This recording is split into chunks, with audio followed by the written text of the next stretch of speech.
Hello students, myself Smriti B. Sharma, Faculty of Commerce Department, Gyan Vigyan Academy. Welcome you all in your accountancy class. As you all noted, the COVID-19 pandemic took the world and the whole education system by surprises, where globally everything has stopped and our school colleges have been shut down. So we have decided to continue our classes through online learning rather than classroom interaction. First of all, we should have a clear idea about the accountancy syllabus. So here is the syllabus for accountancy first year. It consists of two parts, part A and part B. ইয়াত চোৱা তোমালোকক এখন syllabus দি থৈছে একাউন্টেন্সি first ইয়াৰৰ কাৰণে। ইয়াত দুটা part আছে, পাৰ্ট এ আৰু part B. Part A 60 marks, part B 40 marks. Recommended books for accountancy first year. First ইয়াৰৰ কাৰণে আমি বিবি ডামৰ বুক ফলো কৰিম। ইয়াৰ কাৰণে আমি ভলিউম 1 আৰু ভলিউম 2 দুইখন কিনিব লাগিব। So let's start with unit 1 part A. আজি আমি part A Unit 1 or pra start kore. So first of all, we should have a clear idea about human activities. Human activities are all sort of activities or action done by the humans for recreation, for living or for their necessities. These are called human activities. Ami doinondin মানুহে যিবোৰ কাৰ্যকলাপ কৰোঁ নিজৰ জীৱনত নিজৰ জীৱনটো সুকলমে চলাবৰ কাৰণে সেই কামবোৰকে কি বুলি কোৱা হয় হিউম্যান এক্টিভিটিজ কোৱা হয়। ধৰি লোৱা ৰাতিপুৱা উঠিলোঁ, ব্ৰাছ কৰিলোঁ, তাৰপাছত মেডিটেশ্যন কৰিলোঁ, কিতাপ পঢ়িলোঁ, বজাৰ গ'লোঁ। দিছ সৰ্ট অফ এক্টিভিটিজ আৰ বস্তু কিনিলোঁ, এইবোৰক কি বুলি কোৱা হয় human activities. Day to day লাইফত আমি যিকোনো যি কাম কৰোঁ সেই সকলোবোৰ কামকে কি বুলি কোৱা হয় হিউম্যান এক্টিভিটিজ বুলি কোৱা হয়। In commerce, human activities are classified into two types. Number 1, non-economic activities, or number 2, economic activities. Commerce purpose of karne human activities por ki kore duta partot classify kora hoy. Kisumanok koy non-economic activities or kisumanok koy economic activities. So what is non-economic activities? Non-economic activity is an activity performed with the purpose of rendering services to others without any consideration to financial gain.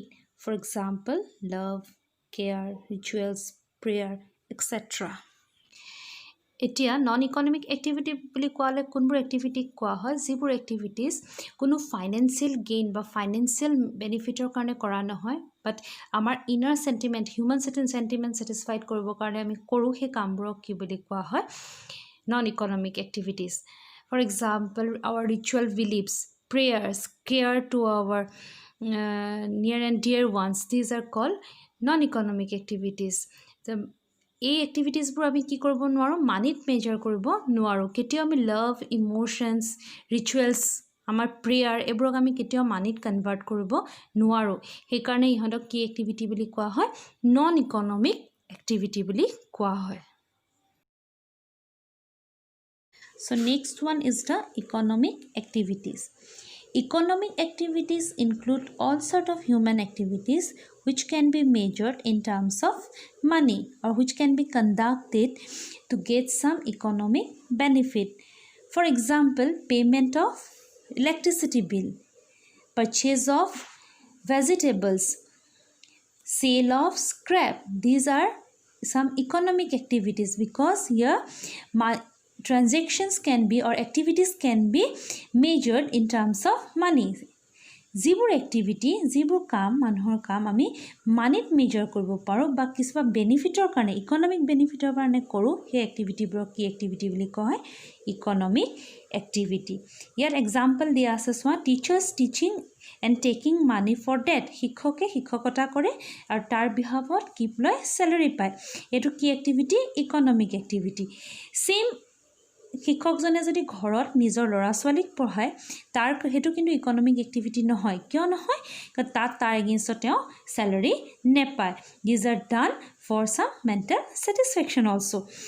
তাৰ কাৰণে কৰাৰ কাৰণে ইয়াক কি কোৱা হয় economic activity কোৱা নহয় কিন্তু শিক্ষকে স্কুলত বা বিদ্যালয়ত যেটো শিক্ষকতা কৰে তাক কি বুলি কোৱা হয় ইকনমিক এক্টিভিটি বুলি কোৱা হয় তেনেকৈ chef cooking and taking money for that this is called economic activity and this activity can be measured in terms of his salary so this is also one example of economic activity in accountancy this economic activities are known as transactions because these are properly backed by documentary evidence এই যিমান economic activities থাকে যিবোৰ আমি মানিত measure কৰিব পাৰোঁ এই এক্টিভিটিজবোৰক একাউন্টেন্সিত কি বুলি কোৱা হয় ট্ৰানজেকশন বুলি কোৱা হয় কাৰণ এই এক্টিভিটিবোৰৰ এগেইনষ্টত প্ৰপাৰ ডকুমেণ্টাৰী এভিডেন্স ডকুমেণ্টছ থাকে সেইকাৰণে এই এক্টিভিটিবোৰক কি এক্টিভিটি বুলি কোৱা হয়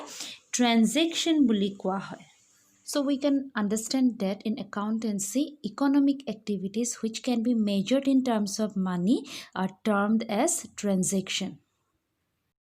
So what is the meaning of transaction? Transaction means all sort of human activities which can be presented or converted in terms of money. These are called transaction. And in accountancy, we deals with only with the transaction that means economic activities.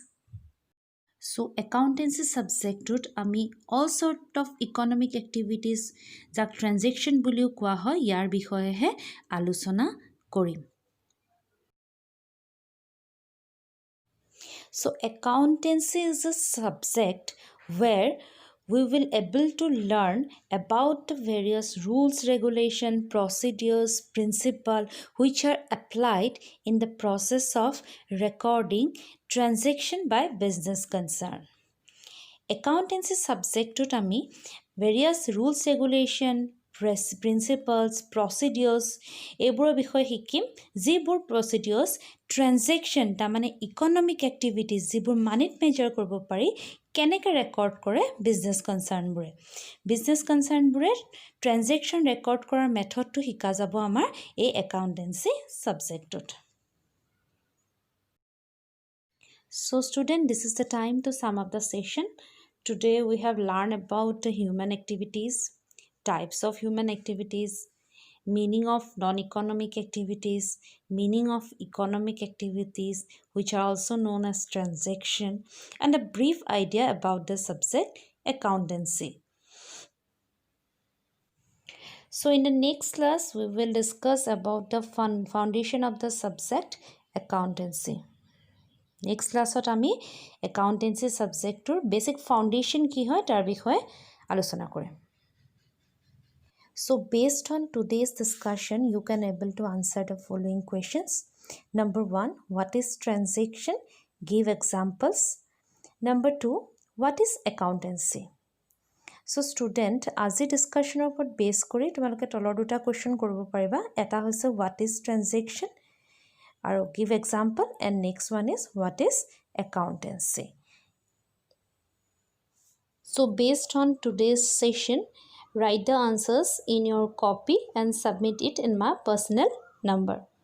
So আজি ডিসকাশনৰ ওপৰত base কৰি আৰু যি notes দিয়া আছে ইয়াত তাৰ ওপৰত বেস কৰি তোমালোকে এই দুটা কোৱেশ্চনৰ আনসাৰ্স লিখা আৰু মোৰ পাৰ্সোনাল নম্বৰত সাবমিট কৰি দিয়া কিন্তু 10:30 ৰ আগতে সাবমিট কৰিব লাগিব